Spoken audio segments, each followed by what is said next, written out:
pagsapalaran sa buhay na ang hantungan ay kawalan.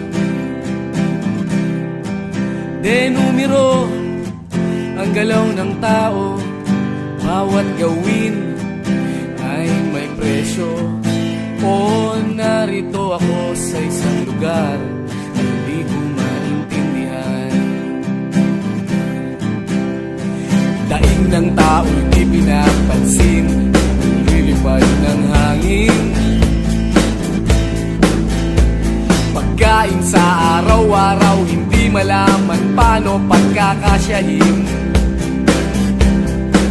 Lalong yumayaman kapag mayaman, lalong naghihirap kapag mahirap.